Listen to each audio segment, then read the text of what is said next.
everybody, and welcome to the MMA podcast. Karyn Bryant here with... What's up, everyone? Alan Jouban as well. What's up? I was actually joking on that on the other day on the show. I was like, I should start off the post show like, hello, like with whatever.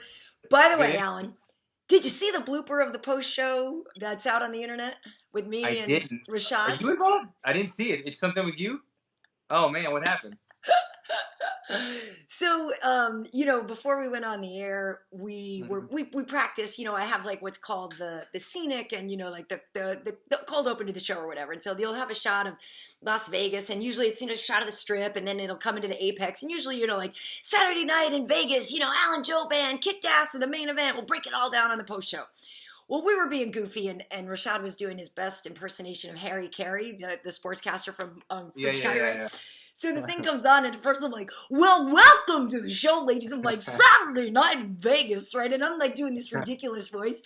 And so it's partly over the voiceover, and then it cuts to us in the studio, in the Apex. And, we're just sitting there getting ready to go, but being silly. And then Rashad's in, he's like, Michelle Waterson and knows karate. And it's so stupid. Did this make the air? Oh, yeah, no, it went out. Apparently it went out on the air in Canada, because even though we're on the app, in the States and stuff, like, you know how you always hear you get picked up on the satellite sometimes, because other people have told me things in the past and they've heard things on the satellite. So anyway, we start seeing all these tweets. We're in the car on the way home to the hotel, and all of a sudden we're like, oh no, like we're looking at all these things on Twitter. They're like, what is this? This is hilarious, and blah, blah, blah, blah, blah. And we're like, thank God we weren't saying anything bad. I mean, yeah. Every now and then, we might say something not great about people, but we love both Michelle and Angela, so we were just having fun. But it's a funny clip. You'll have to look for it. It got good feedback. People took light of it. They were laughing at it. Yes. Good. And then people were like, wanted us to do the show in that voice next time, like, welcome to the post show, Karyn. And just we weren't making fun of. He was doing Harry Carey, but I personally wasn't making fun of anybody, because then somebody's like thought we were mocking somebody, and we're like, no, we were just being goofy.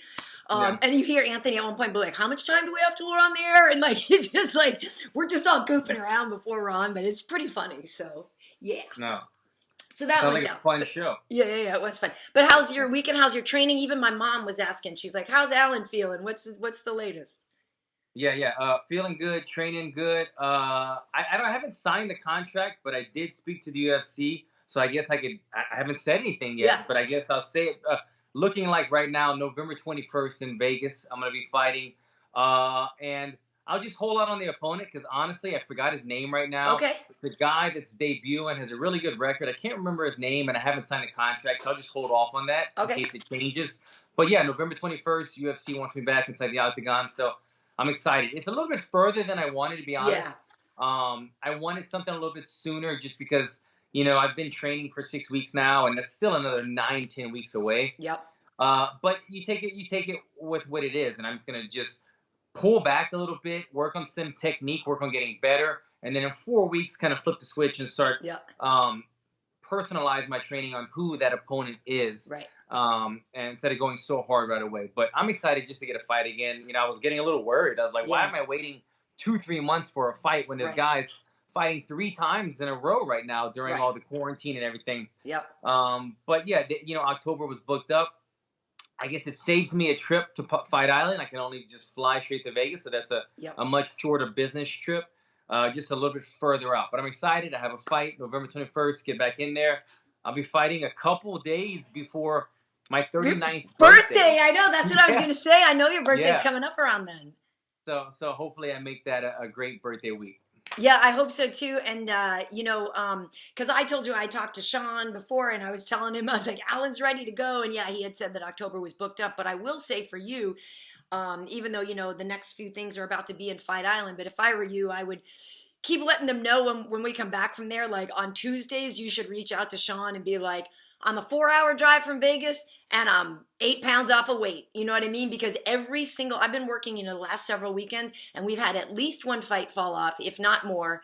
And there's always at least 2 welterweight fights on a card. Like, you know what I mean? I wouldn't be surprised if you could score a short notice fight. I agree. I mean, it seems like lately there's been a big trend. Have you found that? I mean, you've been working this show, so you see that like it's coming down to 8-fight cards, 7-fight cards, because 2 or 3 fights are falling out every time. So, yeah, I mean, it seemed like this card this past weekend, which we're going to get into in a second, seemed to be one of the more heavier cards with more fights, and they might be starting to put more fights on more cards because they know that they have to count that the possibility of 2 fights falling off, somebody having COVID, somebody having weight issues, is always a possibility in this new era of fighting. Exactly, and that's the thing. So this weekend we had 12 fights. We were supposed to have 13. A couple weekends ago we had the 7-fight card, which was really a freak show. We haven't had one of those in forever. But this weekend, the only one that fell off the card was Tyson Nam versus Matt Schnell. And I actually ran into Matt on Friday. Before I was leaving to go over to work. And it turns out that, and maybe the story is out there, I don't know if people heard, but the poor guy actually, he took a dive into the scale. So it was Friday morning, and it was before like the weigh-ins or whatever. Like he was okay on his weight, but he had a little bit to go, I guess. So he said it was early in the morning, and he was down there, and he was at the Fighter Hotel, and he went to check his weight on there, and he said something like he got on it or he bet down or something and got a little bit lightheaded. Poor guy fell into the scale, that big metal one, because then he even had marks on his shoulder, and his knee was banged up and stuff, and so either he got lightheaded or something, and so that's why that fight fell off. And commission probably must not allow that. Right, and so another Louisiana boy right there. Yeah, I think they pushed it forward, and I think it is maybe on this weekend now. But that was a bummer because that was supposed to be the feature prelim. So we ended up getting Sajara and Julia, which actually was cool because then we had an African-American girl in the main event and in the feature prelim, and it was the first time that we had an African-American headlining a UFC event, an African-American woman with Angela. So it ended up being a great card, and we can just get into it, Alan. It was an historic night. It was a great fight. Angela and Michelle got fight of the night. So I know that probably helped Angela a little bit, but I know she was bummed that it didn't go her way. And I'm curious what you thought of it. First of all, great fight. Angela, this was a tough one because I fought on cards with both girls, so I like both girls. I somewhat follow both girls on social media. Angela kills it on social media. If any of our viewers don't follow Angela, she's hilarious. She's like the Bilal Muhammad right now. Totally. Twitter and stuff, so you gotta follow her. And then just like most MMA fans, we all kind of love Michelle Waterson, for who she is as a fighter. So I was kind of torn on this fight, but watching the fight unfold, I found that Michelle seemed to have kind of more of the technical advantage when you looked at the way they strike. She looked very technical and everything she threw, her kicks and everything. And Michelle, Angela rather, seemed to be more of like the pressure, kind of like more energetic fighter. She has a way of kind of staying in pressure, throwing quantity of strikes over and over, not getting tired, chipping away at you, and she's had tremendous success with that. Tremendous fight. I loved that these girls. You said before the show, the one fight that fell off was Matt Schnell, but let's not forget also, obviously, the main event. Right. It was the original. Right. So these girls were pushed into the main event status. 5 rounds, and like you saw Dana White's reaction after. He was like, these girls came and they stole the show. He said he was getting more tweets about this than he does on some pay-per-views because it was such a fun fight. So for them to step in the main event slot, deliver 5 rounds, to do it, for the women to do it in the main event, and then again an African-American first-time main eventer, Angela Hill, was great. I was okay with the decision. I really was. If Angela Hill would have got the decision, I was okay with the decision. Right. It was such a close fight. I had it 2-2. I will say this. Angela, in my mind, won the first 2 rounds more dominant than Michelle Waterson won the 3rd and the 4th round. Right. At the end of the day, it's a 10-9, 10-9. So if he had those half-point systems, fights like this could be a little bit more edged out clearly. Right. But it was even going into the last round, and I will say that I found it to be pretty even going into the 4th minute. When Michelle Waterson started kind of showing that last 30 seconds of effort, and she was working so hard that she was yelling and she was like making like a kia on every single strike, I found that that's what won her the fight, and I was okay with it because I noticed it as a fan, a viewer. I'm seeing, okay, it's up in the air now. Everything's on the line, and I saw both girls putting in tremendous effort, but one girl giving everything she had. She was just yelling and screaming and pushing forward and landing, and some missing, but that little bit said, you know what? That tipped the cap towards her in my mind. So when they called her for the split decision, I said, you know what? I totally understand that. But if it had gone the other way, I would have totally understood that as well. I don't know. How did you have it? I mean, I know you have a relationship with both of these women. Yes. And it was a close fight. Like, there was no robbery in this fight, in my opinion. But what did you have it? What was your gut instinct when the decision came out? Yeah, it wasn't a robbery. It wasn't. I'm okay with the decision too. Same thing. Had it 2-2 going in. Gave Angela the first 2. Gave Michelle the last 3. But it is interesting. I remember in the 4th round, looking up and asking the guys. I'm like, you know, Michelle's championship experience is going to come into play here. Those 5-round experience, and maybe not championship experience, but you know what I mean? That main event, that 5-round experience. I thought, this is where Michelle is going to have an edge. And also we knew before the fight anyway, that the ground game was also going to be the way to win, right? And so Michelle knew, and she said after, she wanted to take her down, and you know that's what they had hoped to do, was submit her. Angela has like 73% takedown defense though, so they knew it wasn't going to be easy. But I agree. I thought that at the end, the last push, Michelle was making just a little bit more at the end, just a little bit more. It was so close. I really, like, if it was a draw, I would have been like, yes, you know what I mean? Like, I would have been so excited for that, because the whole time I kept saying, like, I don't want to see either of these women lose. And, you know, for Angela, obviously that's huge to be the first one, and what an impact that would have had if she was also victorious. And Angela and I have talked a lot about, you know, our place in the UFC and what certain things mean to us and stuff. So, of course I'm pulling for her. Of course I want success for her. Yeah. Michelle is a wonderful girl, right? We bond on all kinds of other stuff, the mom stuff, just the women in the sport, all of it. So, and she had her back against the wall, 2 losses in a row. You know what I mean? Like, so you don't want to see her lose 3 in a row. It's karate, you know what I mean? So the storylines for both women was, were very compelling, and it made it very hard to, choose a side or choose anything. So at the end of the day, though, when I went right away, I was sort of like, I don't even know who won, man. I don't know. That was close, but it was awesome. And then the more I really remember in the moment there, and I was like, I think Michelle edged it out in the 5th round, but it was great. And both women, should really be proud of themselves. And it's something I want to ask you, because you might be still in this situation too, when you fight in November. But, Michelle had said about the last fight with Carla, not having a crowd there was kind of a problem for her, right? Because she thought she was winning earlier in the fight. She didn't feel a sense of urgency. She could hear her coaches and hear their coaches, and it, I guess, and maybe it was the spar, she didn't feel like she had that to bite down on the mouthpiece and go hard. And so she wanted to make sure she did that this time. And I'm curious, because that environment is weird.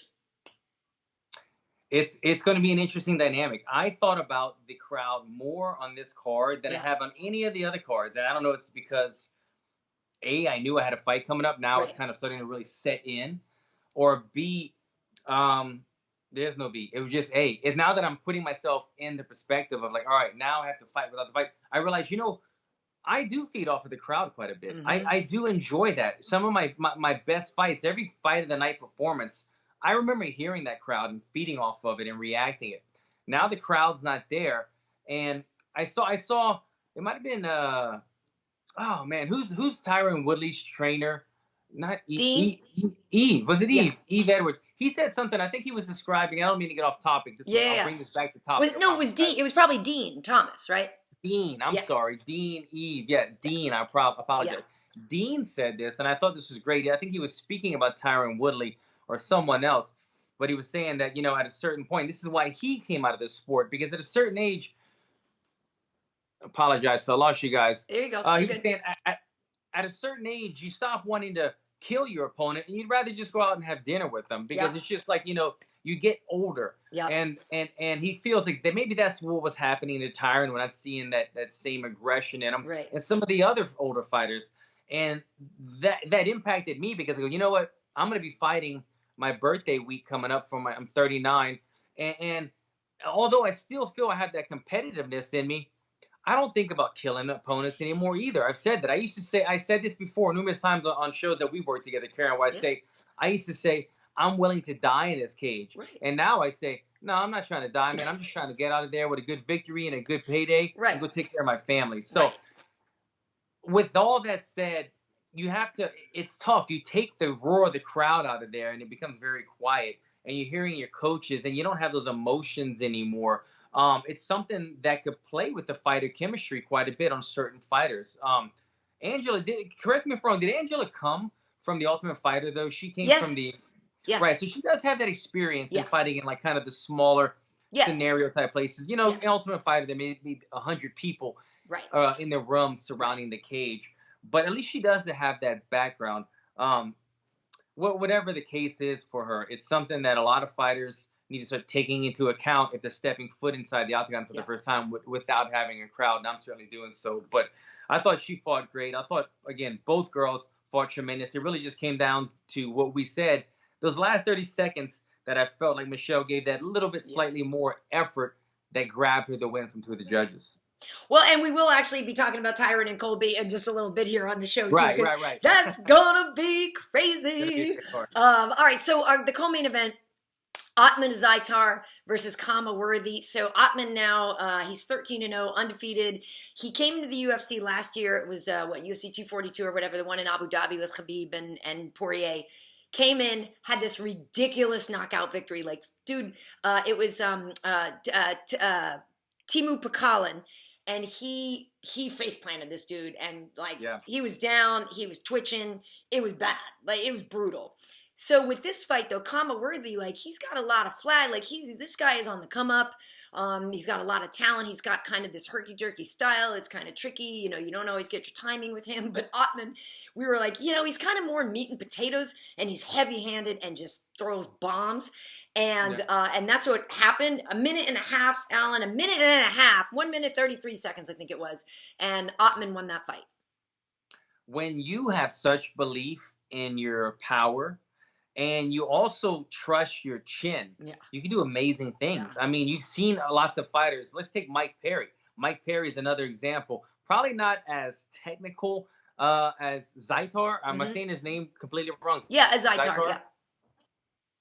Azaitar. Mike Perry. But Mike Perry has such devastating power and such a good chin. He could stand there and play the gambling game, and he will get the win majority of the times. Azaitar is able to do the same thing. I'm not saying that him and Mike Perry stylistically fight the same, but they're both big power punchers with good chins. And we've seen that he sat there in the pocket. He said, I'm willing to land my power hook, see what you're able to offer. And I bet you 9 times out of 10, I'm going to get the W in this one. He got the W. That faceplant KO that he did in his debut, it just shows, even over the top front knuckle, it was kind of an odd punch behind the ear type thing. But it wasn't I knocked the equilibrium off. It was, I completely knocked this person unconscious for a certain amount of time. Same thing in this fight. He lands early with the 2-piece, and then after that, it was like, I'm going to follow up. I'll let you throw your shots, and I'm going to absorb them because I'm confident that if I land mine, I'm going to put you away. It's a tremendous advantage. In jiu-jitsu, they say trust in your squeeze. If you have a monster squeeze, it doesn't matter if you're on the neck or on the chin or whatever. You're going to cut the circulation. You're going to put somebody to sleep. Damian Maya, people like that, we see all the time. Squeezes and power can do phenomenal things in this sport, and he's a guy with phenomenal power. Yeah, he really is. And we did a No Wrong Answers with him. People should check that out. Turns out he's actually good friends with your lookalike, Cristiano Ronaldo. Oh, yeah, my little brother Cristiano, who does a lot better than me in the bank account. But so we do a No Wrong Answers with Ottman, and the questions were like, who's his celebrity crush, what his favorite video game is, and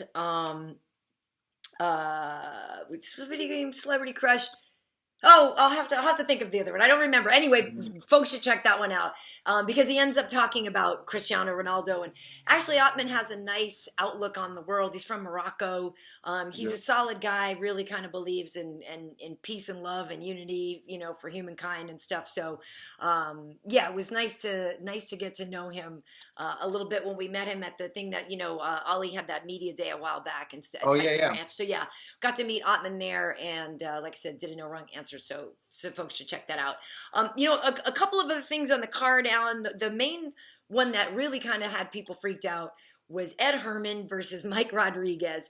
Yeah. Mike Rodriguez won the fight a couple times before he lost the fight by submission later in the fight. Long story short, this was the one where he landed some really nice knees to the liver. Ed went down. The referee claimed or thought it was a low blow and gave Ed a lot of time. And Ed took the time as a veteran. Why wouldn't you take the time as a 40-year-old, whatever?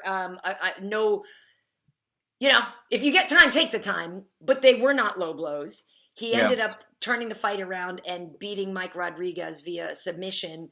And I have a problem with that because those were very clean liver shots, and they took a fight away. They took a win away from Mike Rodriguez. Yeah. All right. Let me see. I'm just trying to think how I want to start this. I'm going to start it from this angle. First of all, tremendous comeback performance from the veteran Ed Herman. The guy's been in the game for a very long time. Coming off the Ultimate Fighter, they showed the real early with all that he's done, how many times he's fought in this sport, and he was in trouble in this fight. He did get somewhat stopped, had a chance to recover, came back and got the finish. So tremendous effort on his part. With that said, yes, this was a total robbery when it comes to Rodriguez. The man pretty much finished the fight. It was knees to the body. He hurt him. He dropped him. The referee saw it was a low blow. The referee, he was trying to convince himself. When Rodriguez says, for what? He goes, a low blow. But I could see in the referee's acting, he's like, a low blow. He's really saying, I didn't see it, but he went down. I'm thinking a low blow. This is a perfect situation. I think, this is what instant replay is for. I mean, if the ball goes foul or the ball goes fair in baseball, this determines big things. If he didn't cross the goal line or the pylon in football, we want to go to the replay. And so if somebody is clearly, he was a good 8 to 12 inches away from the groin. it was a liver body shot somewhere in the abdomen area. It wasn't really remotely when we talk about getting distinctively close to the groin. It was very clear as day. So again, you can't get mad at Ed Herman. He's a veteran. And you know what? I will defend Ed on this because even my son was like, that wasn't illegal. My wife, they were all like, and I go, and when they interviewed Ed Herman, he was like, I was kind of hurt. But I'll say this: you're in the middle of a fight and you're a little punch drunk. You're getting hit around. You don't remember everything, and you feel pain. And the referee's like, all right, you got a couple minutes, and you're like, okay. Maybe he knew exactly what happened, but maybe he didn't, because there's times in fights that when I watch it on TV, I didn't remember any of that happening. So he might have just said, like he said in the interview, I felt tremendous pain. I didn't feel good. The referee said, you got a couple minutes. I got back up and I finished the fight. What I'm trying to just say is, don't be mad at Ed, because he either played a business decision, like we saw Diego Rodriguez do earlier this year as well, and you can't really get mad at him for that against the crazy Fajeda guy.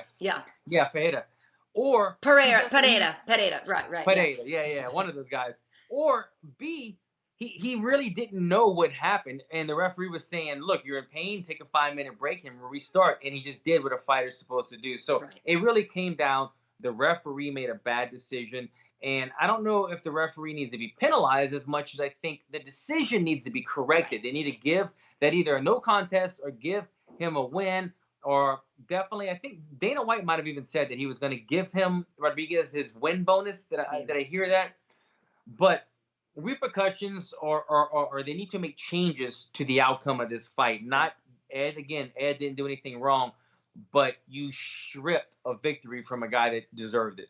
Yeah, I agree. I'm not necessarily blaming Ed, and he's a veteran, like you said. He's been through it. We were showing clips of him and Bisping way back on the Ultimate Fighter 3 and stuff. So, yeah, and that's the whole thing. Like, if you're going to fight Allen and the ref is going to accidentally give you 5 minutes to catch your breath, please take it. You know what I mean? Yeah. I'm not saying don't take it, but yeah, I do think they should appeal this.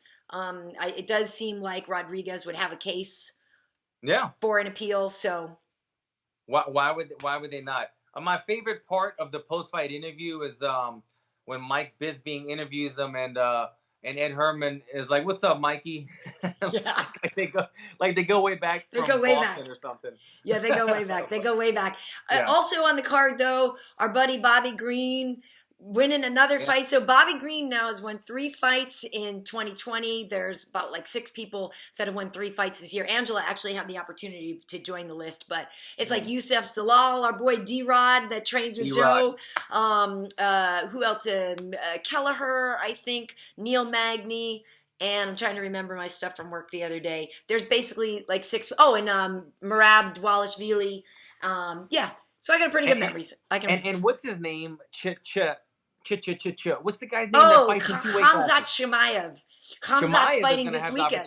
He's fighting this weekend. So Gerald Mearshardt's good, but I wouldn't be surprised if Khamzat wins another fight. Right. I'm not looking past anybody. I'm just saying he has the opportunity to tie it this weekend and beat it. Right. In like 1 month and fight because he'll come back to Fight Island too. That's the whole thing. Yeah, well, that's the other thing. Ottman Azaitar might fight on Fight Island too now, I guess, because he was just like, hey, and he's from Morocco, you know what I mean? He's from over on that side of the world a little bit more, and so it would make sense if they can find him a fight. But yeah, no, I fully expect to see Khamzat this weekend in Vegas and fully expect to see him fighting in Fight Island again. And I already said that before. Like, I'm totally on the Chimaev hype train. Nice. But anyway, Bobby Green, getting it done. And, we were just talking at work about him being a veteran, but something has changed. Something clicked with Bobby lately or what. There was a while when he was losing split decisions or things just weren't really going his way. And we know Bobby's life could be a movie for sure. But, there's a lot of stuff going on in his life. But lately, something just really seems to be clicking. And maybe it's the short notice thing. Maybe he's just a person who needs to stay busy in the octagon so that the external, things don't mess with his life. I don't know, but whatever he's doing right now, he should not stop because he's doing great. Yeah, it's something in his mind. Like, he still fights the same. Like I said, I told you sort of a million times where I saw him fight 10, 15 years ago. He still fights the same. He's like a pressure fighter, good everywhere. But something mentally has switched. It seems like he's got this confidence, this swag. He's always had a confidence and a swag, but he doesn't fold as easily. Right. Like if you hurt him, he finds a way out of it. He regroups. He's resetting now in the corners and stuff, and he's staying confident. He's not giving himself opportunities to fail anymore, and we're seeing this dramatic resurgence of his career, late in his career on a winning streak. You talk about looking like he's in complete control, cruise control during the entire 50 minutes of that fight. Yep. It looked like levels. Different levels the way that he looked in this fight compared to his opponent Allen, who's a tremendous fighter, but Bobby just looked tremendously in control the whole time. Yeah, Alan Patrick hadn't fought in a couple years, so there was a little ring rust for him. But yeah, Bobby was just doing everything right. Afterwards, he called out and said he wanted Al Iaquinta on the show. We were wow. Yes, oh my God, like Bobby Green versus Al Iaquinta would be a dope fight. Yeah, and either way, whoever wins would be an interesting post-fight interview. So I'm all for that fight. Yeah, we were all like, take my money now. I will take that fight. I got to give props to Roxanne Modafferi if we're talking about the veterans doing good stuff. So hard not to like this woman. She is a woman, when you watch her fight, you're like, that's not a natural athlete. And that is a proof that hard work and dedication will take you so far. She has evolved so much and gotten so good. It was a close fight, kind of like what we had in the main event. It was really close. But I do think that she did win the fight with Andrea. But I could see how some people might have been like, I don't know. I got a few tweets about that one. But I thought it was close, but I was okay with that decision. Yeah, Andrew's been caught in a couple split decisions on the wrong side of it, or a couple decisions the wrong side of it. But Roxanne, this was a fight that I was kind of in and out. I think I was cooking during it, so I kept coming and watching and then leaving. But the one thing that I did take from it, every time I would watch this fight, was that Roxanne is the grappler, okay? Yes. And Andrea, KGB Lee, if that's correct with everything, she is a Muay Thai fighter. She's a striker. And Roxanne seemed to be so much more stronger and comfortable in the stand-up department in this fight. So I feel like she's very much evolved as a fighter over the years, from being just a jiu-jitsu girl to being a well-rounded striker who could stand and bang with you and get the victories if needed. So, yeah, congratulations to her on a hard-fought victory. To the happy warrior. You gotta love her. The happy warrior. She's I mean, just, come on. You gotta love her. And the main card started with Billy Quarantillo. Quarantillo got the win over Kyle Nelson. Had a nice knockout for him. I'm trying to remember if he called anybody out after. Let me see in my little notes here. No, I guess he didn't, but that was a good fight for him. You know, that was a good one to start the card. We kind of figured on that fight somebody was going to get knocked out because both those guys have knocked people out pretty well. So, and also on the undercard though, did you catch that the Roosevelt Roberts fight with Kevin Croom, the new guy that came in at the last minute and got that submission of Roosevelt Roberts standing guillotine? It was like this nasty. Maybe you missed one. Anyway, he said. Oh, was it the one punch? Yeah. He set a new record. Yeah. It was 31 seconds. It's the fastest debut finish in lightweight history, and the dude was the biggest underdog on the card. He was a plus 350. I was gonna say he must have been a huge underdog because I'm vaguely remembering this fight, but I just remember seeing the upset, and his opponent was a really good fighter. Yes, so Roosevelt Roberts. Yeah, take him out that fast, big win, and you can see the guy kind of went nuts on that victory, and he deserved it. And he had the switchblade comb after. That was the guy. Yeah, that's the guy because he trains with James Krause and stuff, and Anthony knows him well too because he's trained with James and those guys down there. And so he said the guy is great because he's so hillbilly, and he means it as a compliment. You know what I mean? He's like hillbilly Brad Pitt or something. He was calling him or something, and then he gets out there with the switchblade comb and. But I mean, the guy, you could tell after the fight if you watch it, you see him looking at his coaches like in disbelief. Like he literally looked like he shocked himself with what he went out there and did. Like his look on his face was what he was telling the story that he had gotten the call last. He was supposed to fight before and then didn't, and then they cut him or something. They were going to sign him and then cut him. Anyway, he got the call. Like he had packed in 5 minutes. He said he had to get to the airport so fast. He was all freaked out because he had to park in the expensive parking because it was closer and so that he could get to his flight. And so he was like all freaked out about having to pay for the expensive parking, but he's like, F it, I got to get to Vegas. Said he made it on the plane with like 5 minutes to spare, comes to Vegas, sets a record, gets a boat. Like it's literally the whirlwind dream come true. Yeah, I think he got a performance bonus too. Nice. He deserved it. I mean, for that type of performance. And I feel like guys sometimes that make their debut and get an upset, those sometimes entice bonus worthy, implications sometimes more than like a guy that okay, this guy always knocks people out. I don't know. Sometimes those newbie knockouts that shock us is like give that man his bonus. It makes it a more just a funner debut and stuff, but he definitely deserved it. I'm glad he got that. Yeah, it was great. I mean, and for whoever, and of course, Anthony was like, son of a, because he didn't bet on him. We don't like gamble at work or whatever, but that's his buddy, and he knows he's good, and he was the biggest dog on the card. Like, plus 350 would have been pretty sweet. Yeah. It's a good betting odds right there. Anyway, Alan, we gotta spin it forward. Do it. This is it's on. It's on. Colby versus Tyron. Look, Colby is a very, very, very good fighter. So is Tyron. If anybody can't, here's the thing. If Tyron can't get fired up to beat Colby and punch him in the face, then nobody can, right?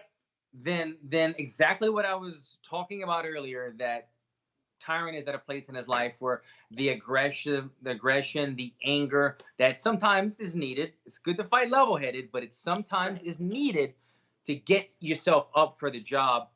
If he can't get up for the job in this one against Colby, then he doesn't have it in him anymore. But man, it's funny. I don't know why I'm thinking about this, but the poster on this one, I saw somebody when it first got released, they were like, I'm a bit let down for the poster, and I am too. I just saw the John Jones DC poster. I don't remember which fight it was. And it's like two guys like almost flying through the air about to like kill each other. And I was like, this means rivalry. This means bad blood and something. And then the poster on this one, it's just two guys side by side. Like it's a charity match. And I was like, this should have been the craziest poster ever. Because these guys really have a disdain for one another. They really do hate each other. Mm-hmm. There's very bad blood. It goes further than that. I feel like there's almost like a political thing going on here. There's training at the same gym. There's backstory. There's friends. You've got Jorge Masvidal, Masvidal training with Woodley, who is Colby Covington's ex-friend, teammate, roommate. Right. I mean, there is so much backstory for this fight, and then you top it off with some cherries with an amazing main card with Cowboy Cerrone and Niko Price, and there's a ton of them. I mean, I don't even remember, but this has got to be one of the best cards that's non-pay-per-view. Compare it to some pay-per-views. I mean, this is one of the best cards we've seen in a while. Well, it's going to be interesting, right? Because obviously they don't like each other. And this week, it's been quiet so far. We know it's all going to get ramped up. Look, I think pretty much people know that the Colby MAGA stuff is an act, right? We know it's not real. We know it's his script and his act and whatever. Right. It's the choice he made. It is what it is. He's a very good fighter. A great gas tank. Doesn't get tired. Can hang in there. Has a lot of heart. That fight with Kamaru was very good. Mm-hmm. And thing is, people have forgotten what Tyron is, right? Tyron has that smashing power. Tyron can look back and remember how Tyron beat Robbie Lawler, who everybody thought was unbeatable. Tyron beat Darren Till, Wonder Boy, all this. And so because of what's happened lately, I think a lot of people disrespect him now, right? And don't respect him for how he lost. So hopefully this is the reminder fight. Hopefully this is the fight that reminds people how good Tyron is, because he is great. But I agree with you on the stuff that Dean was saying. Yeah, you wanted to kill the guy and now you want to take him out for a steak and work it out over that. And Tyron has a lot of things going on in his life, and at least was honest enough to admit that the distractions did take away from what he was doing. And he does seem to be really recommitted and rededicated. And having Masvidal there and all this, it really does look like he's doing everything right again. And obviously Tyron's a friend of mine for years and years and years. So it's no secret. I would love Tyron to win. I think it's going to be very hard. But I'm really looking forward to this. There's rumors about who might be in Colby's corner and this and that, and how, because look, I worked the last fight. I worked it when Colby fought Robbie, and Don Jr. and whatever his name is were also there. I'm sorry, I'm not a Trump supporter, but they were there, and we had extra security, and that's when we had that whole amazing interview after with Kamaru and Colby, and it was really great. Yeah. But so it's gonna be like a madhouse, you know what I mean? And it is actually kind of a good thing that this time it's just at the Apex, because if they do bring extra people, it'll be easier for security to control it and stuff. Because in Newark, it was like a little bit of a thing having the Trumps there too. So I don't know for sure if they're coming, but I wouldn't be surprised if Colby has something like that in there. And it's interesting. Like this whole week is going to be. They're doing a I'm excited because we haven't had like a I hate you rivalry with a couple guys in a little while. Like all the rivalries lately, like Stipe and DC were cordial, and they wanted to beat each other, whatever. Like we haven't had an FU, no FU. You know what I mean? And so now we got that, and then next week we have it with Izzy and Costa too. So it's good. Look, everybody likes a little bit of drama in their life, okay? Right. I watch the Kardashians with my wife, okay, for like 10 years now. The Kardashians are going I can't believe you do. That's my little hidden secret that I'm sharing with you guys. I watch the Kardashians because now and then gotta have a little bit of drama before bed. Right. This is our little bit of MMA UFC drama right here, and it's fun. It brings you in. I mean, there could be an embedded. I mean, I know we're in quarantine time, so it wouldn't be as juicy. But man, if there was an embedded this week, and these guys were rubbing shoulders in the hallway. Yeah. And let's say Masvidal was in Woodley's corner. Oh my goodness, the drama. Yeah, it makes it fun. It makes it fun when two guys really want to put it all on the line. Right. And there's reasoning behind that. It's not just like I want to beat you up. There's a storyline behind it. So it's going to be fun. It will be tough. If I'm kind of doing a small little breakdown on the fight. Yeah. I feel like some of what Colby said in regards to this fight is true. He's like, well, he says, this is the perfect matchup. I don't know about that. But what he's getting at is Tyron has been known to not keep the pace the entire fight. I don't think he gasses out, but I don't think he can keep a tremendous because he's an explosive individual. Right. Where, as we said it, Colby has a gas tank. For days. Colby also could probably throw more quantity. Yeah. Where Tyron could probably throw more quality. Right. And I think I think Colby's wrestling counters any wrestling. I think this will be a striking affair. I think it'll be on the cage. I think they will be beating each other up in the middle of the octagon. It'll go to the cage now and then. Colby will try to hold Tyron there, as we've seen other fighters do. And then Tyron will do his best to circle off the cage and make him pay for it immediately. And we'll see who could continue that pace the longest. On the other side of the coin, Tyron could do everything well. He could strike well. He has power, and he can wrestle. So Colby won't have that wrestling advantage that he has on some people. But if Tyron could come in here with that anger and aggression that he might need, just enough to stay level-headed, but enough to take risks, he could have an opportunity of landing a big shot and putting Colby out. But it depends what Tyron shows up, and then how well does Colby perfect that game plan that he's been doing so well, where he's outstriking Robbie Lawler, where he's putting people on the cage and out-grappling the best grapplers, and making it a very intriguing close fight against Usman. Even though the fight was stopped because of the punch to the broken jaw, that was probably the most we've seen Usman get beat up or take damage in a fight that I could think of right now. So it's going to be a tremendous fight for both men. Yeah, I do expect Colby to do a lot of work, like you were saying, against the cage, because he is great there, and he's able to, like you said, kind of put you up against the cage and then like drag you down. And I just picture how many times has his opponent's been sitting there and like I feel like they're back to the cage, Colby all over them with them looking up at the clock going, oh God, like that's, you know, that's what I feel like I've seen in every single fight of his, because he's very effective. But I have a question for you, because we know Tyron is so explosive. We are in a smaller octagon here. We know that once you're in the middle there, it's literally like a few steps back and bam, you're already on the line. So what do you think in terms of, because if Tyron, when he does need to explode and close the distance, it's way fewer steps now. Yeah. But I'm curious what you think about that in terms of how that might affect strategy from either guy.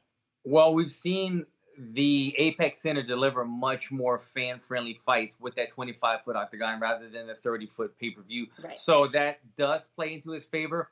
But what needs to happen is that he can't rely on a small octagon. He has to rely on taking that gamble, taking that chance, and going and getting what he wants and what he feels he deserves right there. He has to get it, because let's not forget, Tyron fought in the smaller octagon against Gilbert, and he showed 1 or 2 times aggression with the punch.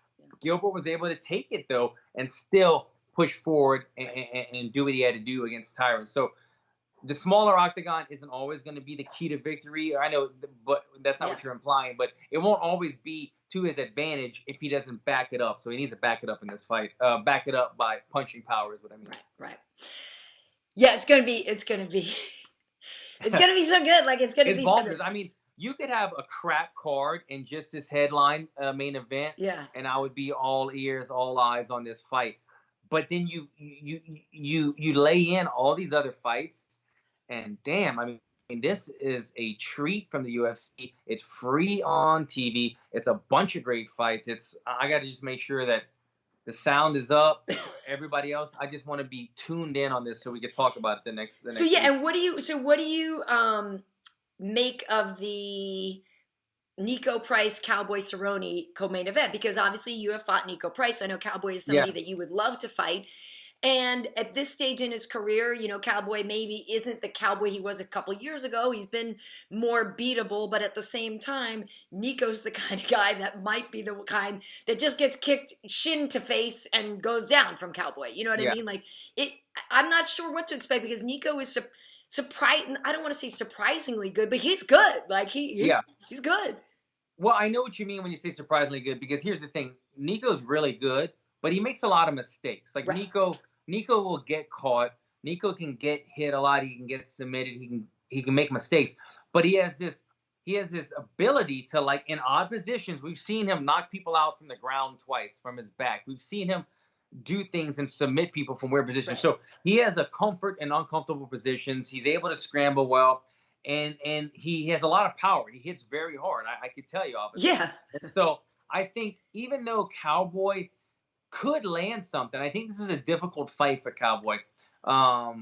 Just where Cowboy's at in his career, being that Niko's a guy that's very tough and can take damage. So I feel Cowboy could trick Niko. Cowboy will be the slicker fighter. Niko will be the tougher, more aggressive fighter, that his shots will show more on Cowboy. Cowboy will wear the damage more than when Cowboy maybe lands that switch kick on Niko. I think Niko could take it.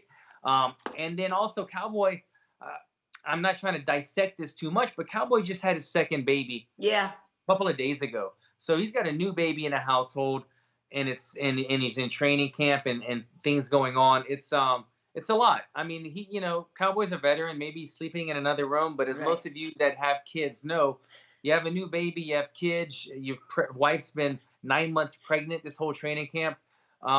It's tough. There's a lot of other stuff on your mind. There's a lot of distractions. It's going to be a fun fight. But yeah, I would say this is going to be a kind of a tough fight for Cowboy Cerrone. I think so too. And the other thing is that Niko's a big dude. Well, he's very broad-chested. He's a pretty big guy. Long limbs. He's got like very long arms, long legs. Yeah, he's built kind of odd. Yeah. Well, the rest of that card has our boy Khamzat Chimaev against Gerald Meerschaert. Okay, so I'm just looking at these odds right now on CBS. They have Khamzat as minus 440, Meerschaert plus 340. I might have to put some money down. The hype train is real with Khamzat. I'm really, and so then it also has Johnny Walker versus Ryan Spann. Man, that's a good one. It's interesting on that one because Spann is powerful but not fast. And Johnny Walker is kind of a spaz who, when he's good, but when you put him on the canvas, we've seen he has issues, but I don't, so not sure on that one. But we have Mackenzie Dern versus Randa Marcos. That's a great fight. Really like that one. Kevin Holland versus Darren Stewart. That's a great fight. Kevin Holland is really great. And Darren Stewart just won a fight a few weeks ago. That's a banger. That's a banger right there. Yep. Yeah. It's got Mirsad Bektik against Luis Garagori. I don't know Garagori as well, but Bektik's good. And then there's like 1, 2, 3, 5 more fights on the it's a good card, like you said. Hell yeah. Yeah. Well, that one's gonna be interesting for me. I'm heading to Vegas on Friday because our Fight Island trip is supposed to start this weekend.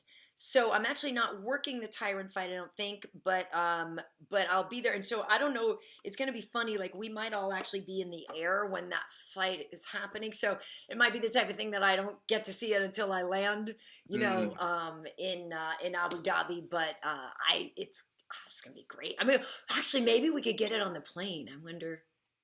That'd be great. All of us on the plane watching that. Yo, pilot. I know. Yeah. But, it's going to literally be fight plane anyway. You know what I mean? All of us would be on there. So, everybody would have that on there. That would actually be really great to be flying over there watching that fight.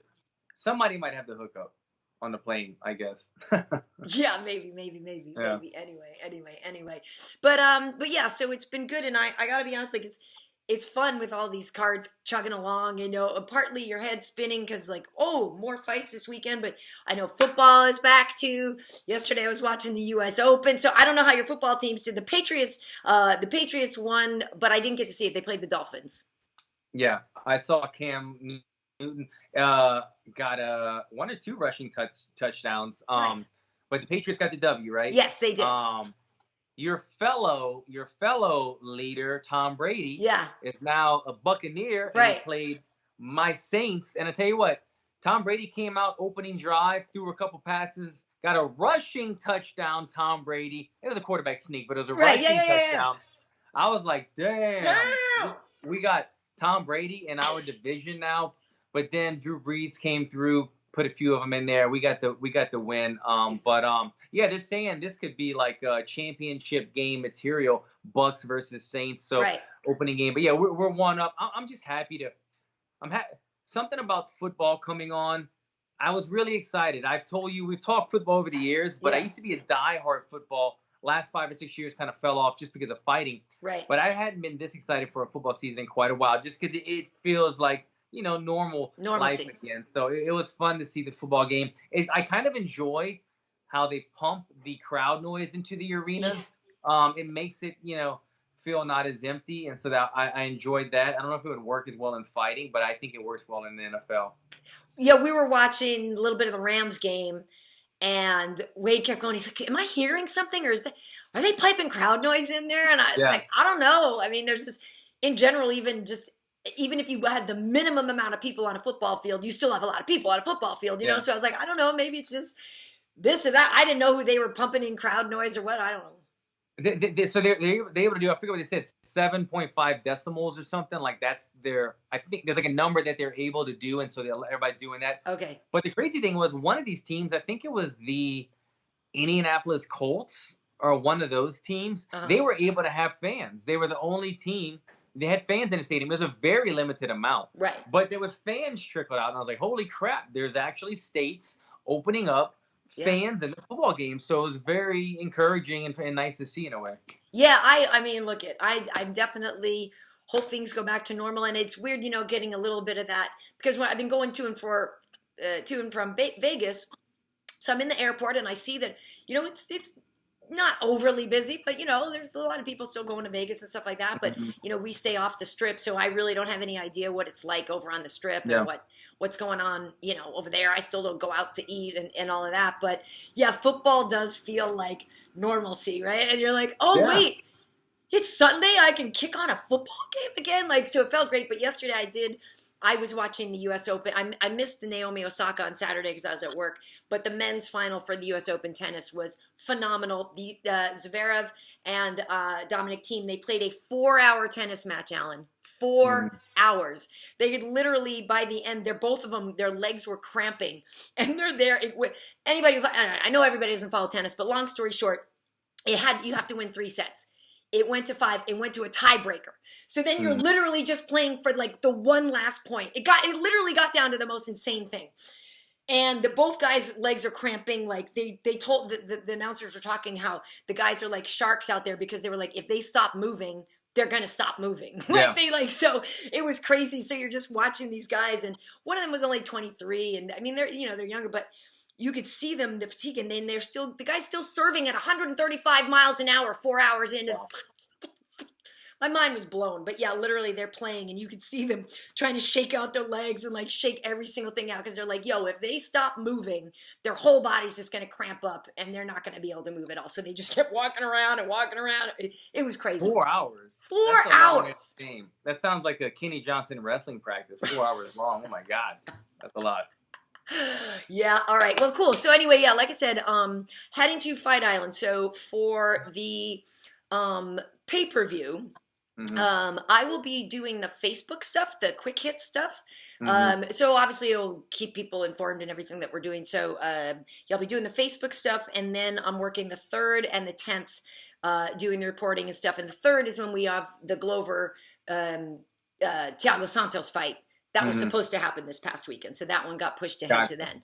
But yeah, it's gonna be interesting. I'm actually really looking forward to that Costa fight too, against Israel, because those two don't like each other.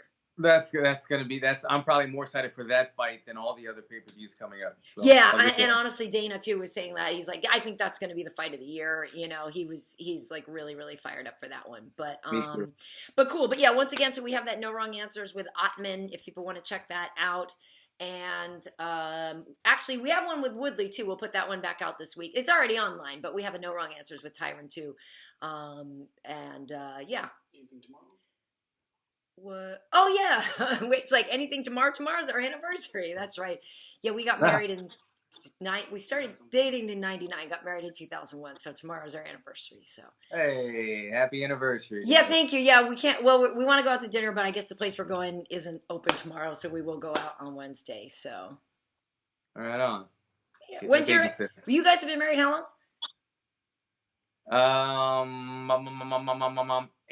9 years. I can't do the math right now. You put me on the spot. It's all right. Well, we got married the same year before we had Cage, and Cage is about to turn 8. So I guess we've been married about 8. Yeah. Down somewhere. I don't know. I know. Yeah, you might want to keep track of that. February 24th. February 24th. Yes, that's You don't even know?